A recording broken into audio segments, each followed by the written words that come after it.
Heat affected zone, HAZ. My name is Gary Pace. I'm a professional engineer, CWI, Katy, Texas. Okay, today we're going to talk about the HAZ, the heat affected zone. So before we dive into the heat affected zone and why we care about the heat affected zone, we should probably have a definition of the heat affected zone. So the definition of the HAZ or the heat affected zone is the portion of base metal whose mechanical properties or microstructures have been altered by the heat of welding, brazing, soldering, or thermal cutting. So the heat affected zone has been affected. It hasn't been melted, but it's been affected. We've put enough heat into the part or the component that we're welding to cause a change in the microstructure. There has been a change in that material. It's not like you can see I've got arrows pointed to our unaffected base material. That part might have gotten hot during our thermal cycle, during our welding, but it didn't get hot enough to change the microstructure. So it's unaffected. But we've got in between where we welded and the unaffected, we've got a heat affected zone. And all kinds of problems can happen in the heat affected zone if we're not careful, especially with materials like what am I thinking? A high strength, low alloy steels. You got to be careful, and duplex stainless steels and stainless steels. There's just a whole list of materials. I can't list all the materials that you need to really watch the heat affected zone, but we're just going to kind of cover the definition and things to look at in a broad overview. Some things we worry about in the HAZ. First off, we worry about the tensile strength. Because if you put too much heat into a part when you're welding it, and let's say you want to have a really high tensile strength or a very specific tensile strength on that material, if you don't watch your heat input and your cooling rates on that material, you can end up weakening the material. Materials like high strength low alloy steels and quenched and tempered steels are materials that we really want to worry about, keeping our weld parameters within, the suggested parameters so that we don't end up weakening the heat affected zone. Your weld joint might be the proper tensile strength, and your unaffected base material, which is unaffected, will be within the boundaries or the criteria for the materials. But sometimes you'll end up cooking and basically annealing the heat affected zone and weakening that material. So we worry about the tensile strength. That's one of the items we worry about. Impact strength can be affected if we don't watch what we're doing with the heat input going into the part in a heat affected zone. We can do a lot of things to it as far as, affecting the impact strength. So we worry about the impact strength. Here's some Sharpie, impact specimens, so it gives you an idea of what we're looking at. Fracture toughness, getting back to impact strength. Factors affecting toughness are the weld thermal cycle. What did we do? How fast did we heat this up? How fast did we cool it down?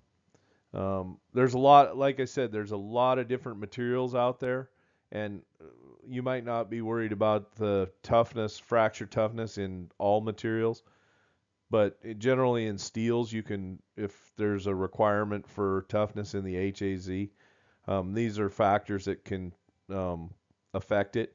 So grain coarsening, temperature of the steel, transformation characteristics, what's in the steel, how was it, what's the carbon content, the carbon equivalent, what other materials that are in there, what's going to happen if we cool it really quick, are we going to get a lot of martensite, bainite, what's going to happen on a microstructural level there. Also, the alloying and impurity content is going to affect our fracture toughness. Like I said, what else is in there? What are the other alloying elements that are in that steel that are going to affect it. Hardness gets back to tensile strength. If we're dealing with carbon steels, generally there's a relationship between hardness and tensile strength for, um, low alloy steels and steels in general.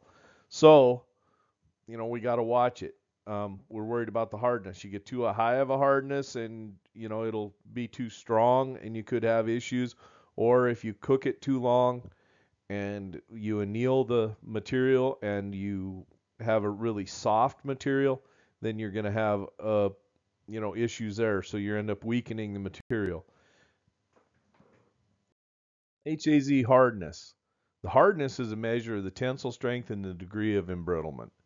In carbon manganese, HAZ hardness exceeding 300 Vickers is considered excessive.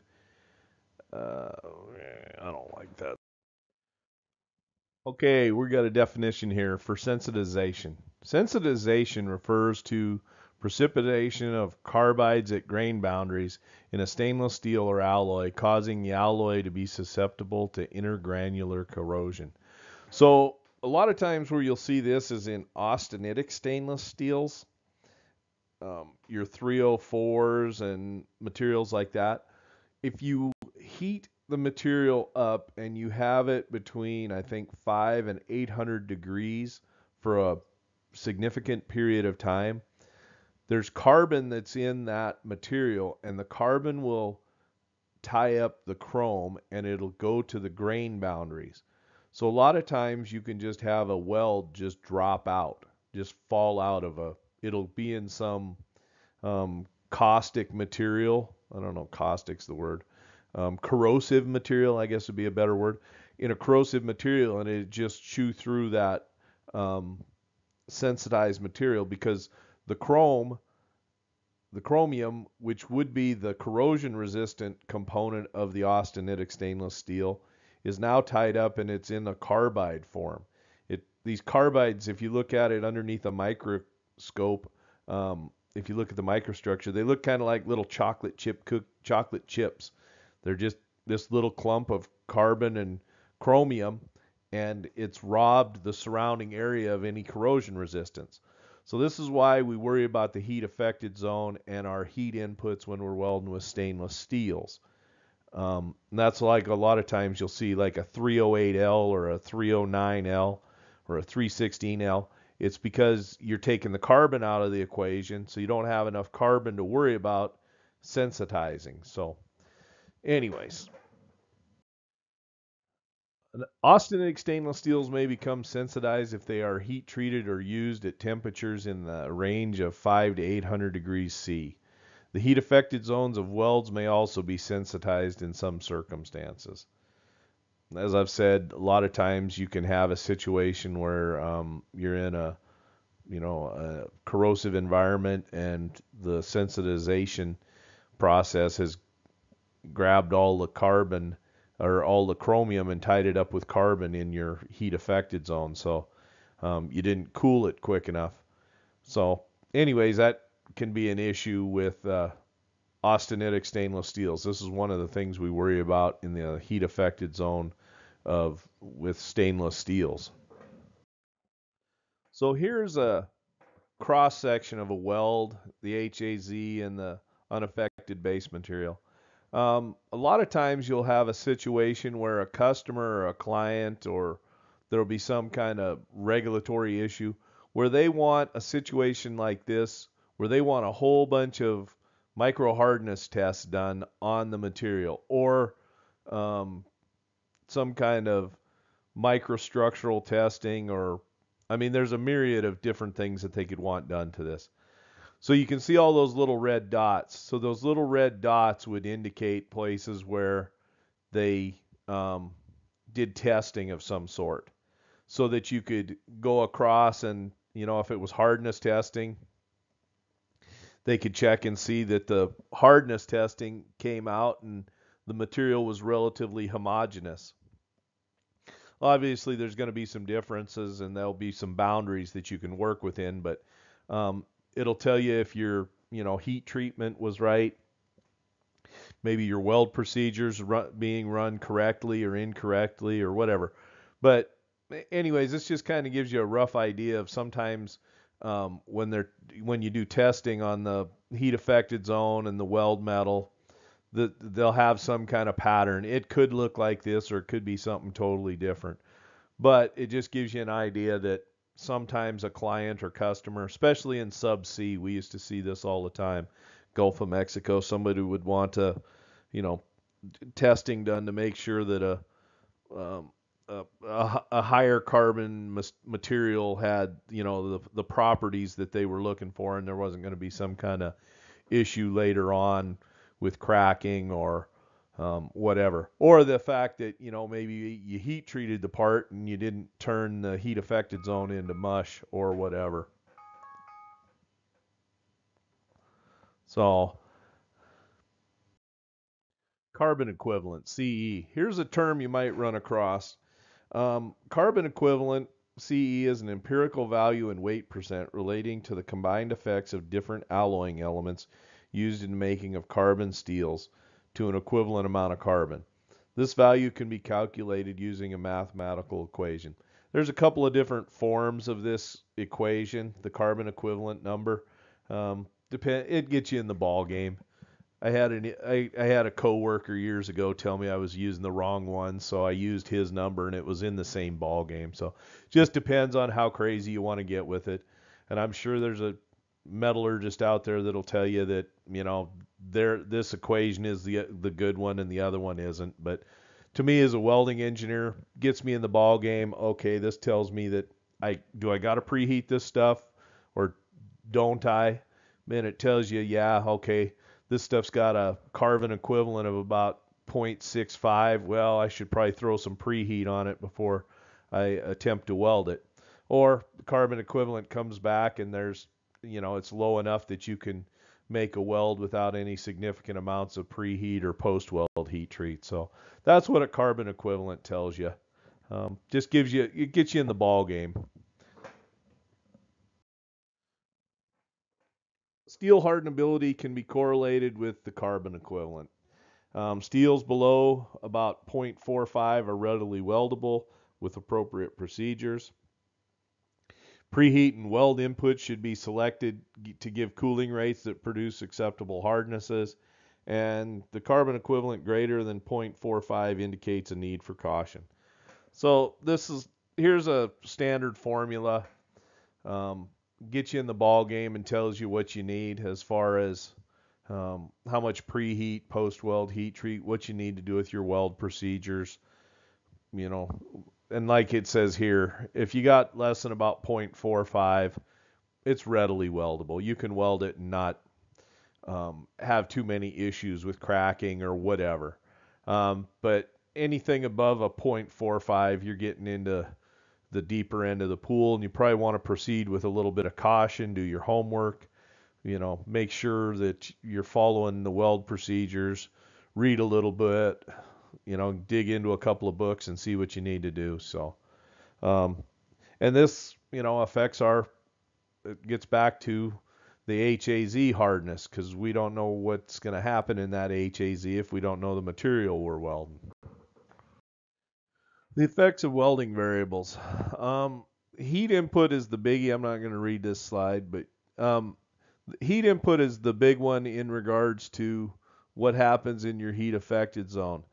How much heat are you going to put into it? And that determines how wide your heat affected zone is going to be. And then, what happens within that heat affected zone? Did you put enough thermal energy into that material to affect the microstructure greatly in that heat affected zone, or were you able to keep it under control? Different welding processes have different quantities of thermal energy that they impart into the weld metal and the heat affected zone and the base metal. So, here we're talking about submerged arc welding or electro slag produce, coarse grained weld metal, with bad properties, or poor as welded properties, but, or you have different welding procedures that give you better as welded strength and toughness. But Anyways, heat input is a big one. A lot of times when you're welding, a duplex stainless steel or a quenched and tempered steel, heat input is one of the things that they're going to have you watch. Travel speed, amperage, voltage, preheat, how much thermal energy are we putting into this piece of material, and is it a significant enough quantity of thermal energy / heat to affect and change the microstructure of that material. So heat input is a huge one that you need to watch, ultra important. Properties of the HAZ. The response of the parent material and reheated weld metal in multiple pass welds to the weld thermal cycle determines the properties of the heat affected zone. The main factors are, steel composition and processing, peak temperatures and cooling rates. The yield and ultimate strength of the HAZ are usually higher than the parent metal. So the main properties of interest are hardness and toughness. This goes for a lot of different materials, but basically for carbon steel, material composition and processing. That's what's going to tell you what's going to happen in the HAZ, especially for carbon steels. Is it a high strength, low alloy steel? Is it your garden variety carbon steel? Is it quenched and tempered? What was the steel composition and processing method? And then your temperatures and cooling rates are really going to affect it. How hot did we get it during welding, and what's our cooling rate? Are we going to be able to cool this down? You gotta really watch these things. And there's a lot of different materials, that are different, have different reactions to heat. I always had not issues, but talking to welders, you tell preheat and inner pass temperature on certain carbon steels, and then you got to tell them on the stainless, whoa, dude, do not preheat that stuff. Austenitic stainless steels, we do not want to preheat this stuff, and we want to let it cool down, and we got to follow our inner pass temperatures and follow the weld procedures. So there's a lot of different directions, but the properties of the HAZ are something that needs to be looked at a lot of times in regards to welding, qualification of weld procedures, and knowing what's going on with that material. Summary. Just kind of had a general rant about the heat affected zone and why we need to look at it and some things we need to keep track of. Different materials, austenitic stainless steels, carbon steels, duplex stainless steels. There's a lot of materials where you have to understand what's going on in the heat affected zone. And the specific variables that we're looking at for one material, maybe you're looking at the corrosion resistance of a material in the HAZ, and a different material you might be looking at the yield strength or the impact strength or the hardness or the toughness or any number of other different material qualities that you want in there in that material. So it's just I guess this rant was just hey, this is what's going on in the HAZ. It's not meant to be an all-encompassing YouTube video on the HAZ, but it is kind of designed to let you know that there's some things we need to worry about in the HAZ, and read up on it. There's a lot of books and information out there on the heat affected zone and what you need to take care of when you're qualifying procedures in welding. Anyways, take care and have a good day.